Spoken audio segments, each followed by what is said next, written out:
시작하겠습니다.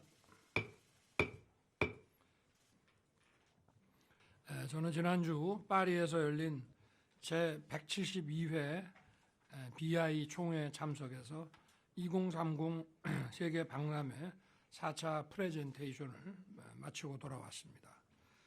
이 4차 PT는 오는 11월 개최국 결정을 앞두고 회원국 표심을 좌우하는 가장 중요한 PT입니다. 저도 직접 프레젠테이션의 한 부분에 연사로 나섰습니다. 가수 싸이 씨와 카리나 씨, 또 성악가 조수미 씨를 비롯해서 건축가 진양교 교수와 스타트업 이수인 대표께서 박람회 유치의 당위성을 특색 있게 발표해 주셨습니다. 이번 BI 총회 준비를 위해 똘똘 뭉쳐서 함께 뛴 부산유치위원회, 또 관계 부처와 기업인들, 자원봉사자, 그리고 한마음으로 성원해 주신 국민 여러분께 깊이 감사드립니다. 부산 엑스포는 기후위기, 디지털 격차, 글로벌 사우스 문제 등 인류가 당면한 복합 위기를 풀어가는 솔루션 플랫폼이 될 것입니다. 세계의 기업들이 모여 새로운 비즈니스를 창출하는 만남의 장이 될 것입니다. 대한민국의 첨단 디지털 기술과 K컬처의 매력은 부산 엑스포를 역동적이고 매력적인 교류의 장으로 만들 것입니다. 또한 현재 BI 회원국을 대상으로 추진 중인 1250여 개의 ODA 프로그램들을 개별 지역과 국가의 특성 그리고 수요에 맞게 특화를 시켜 나가고 있습니다. 이번 프랑스 방문 계기에 저는 마크롱 대통령과 정상회담도 가졌습니다. 프랑스는 안보리 상임이사국으로서 북한의 핵과 미사일 도발에 대해 국제사회에서 늘 책임 있는 역할을 해왔습니다. 북한 인권 문제에 대해서도 늘 엄정한 입장을 견지해온 우리의 핵심 우방국입니다. 인도 태평양 전략 추진에 있어서도 우리와 긴밀하게 공조하고 있습니다.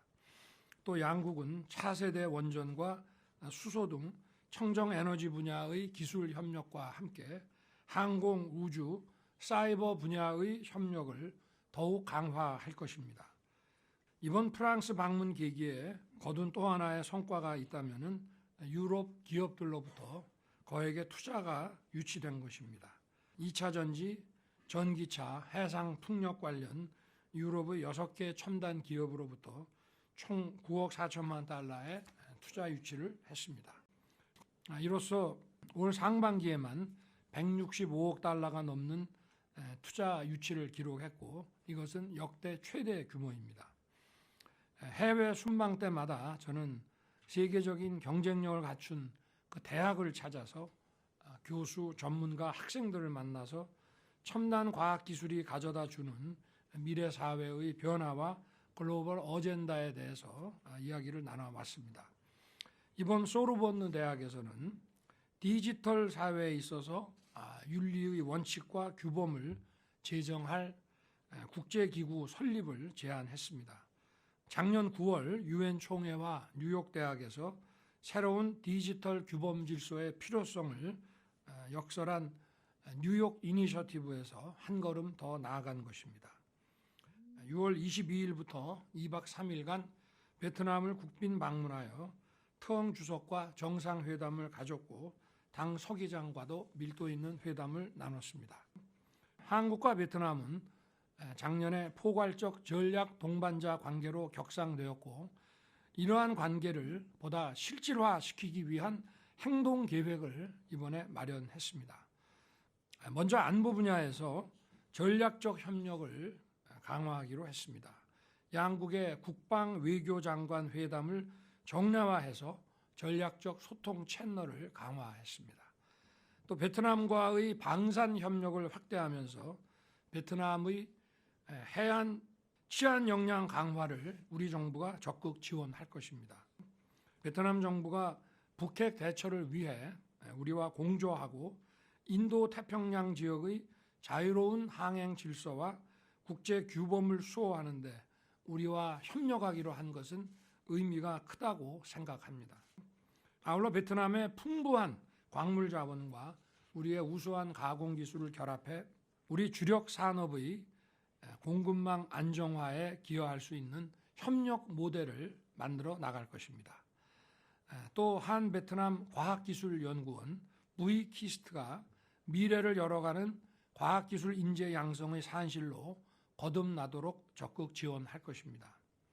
저는 이번 프랑스 베트남 방문을 통해 국적과 문화를 초월한 청년들의 열정과 꿈을 보면서 큰 영감을 받았습니다.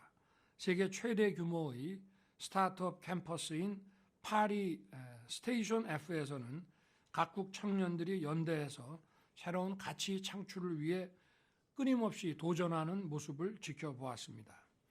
하노이에서 열린 스타트업 챌린지에서도 새로운 창업 아이디어를 가진 한국과 베트남의 청년들이 협업하여 많은 놀라운 일을 성취해낼 수 있다는 것을 확인했습니다.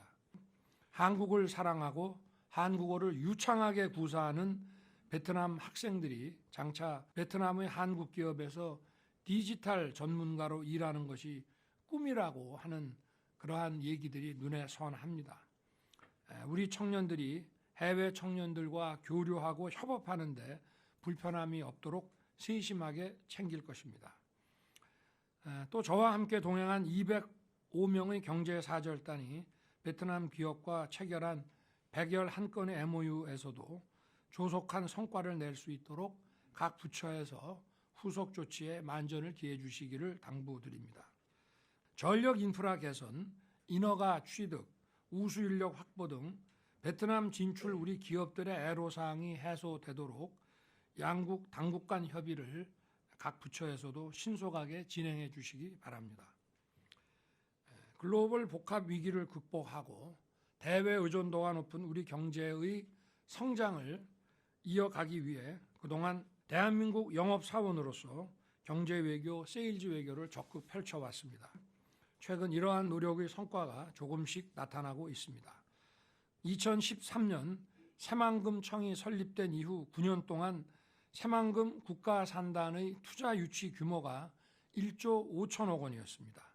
그런데 우리 정부가 출범한 이후 지난 1년간 30개 기업에서 그 4배가 넘는 6조 6천억 원의 투자가 결정됐습니다.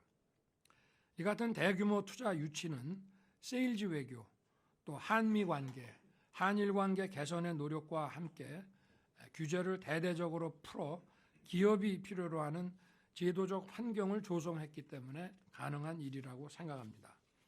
무엇보다 일자리는 정부의 직접 재정으로 만드는 것이 아니라 기업이 만드는 것이라는 지극히 당연한 상식이 제 자리를 찾은 결과라고 할 수 있습니다.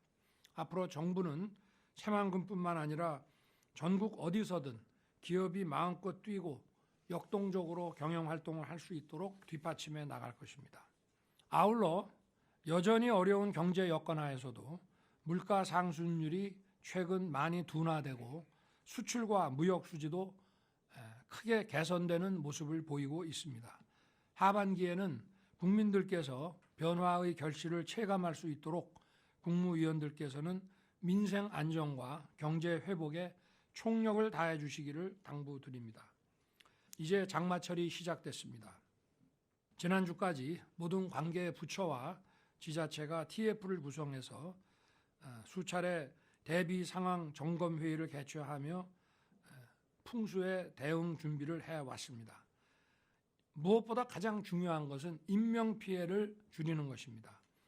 집중호우가 발생하면 취약시설과 지역에 대해 위험 경보를 내리고 신속하게 대피와 출입 통제가 이루어져야 합니다. 각 관계 기관은 철저히 점검하고 재차 확인해 주기를 당부드립니다. 감사합니다.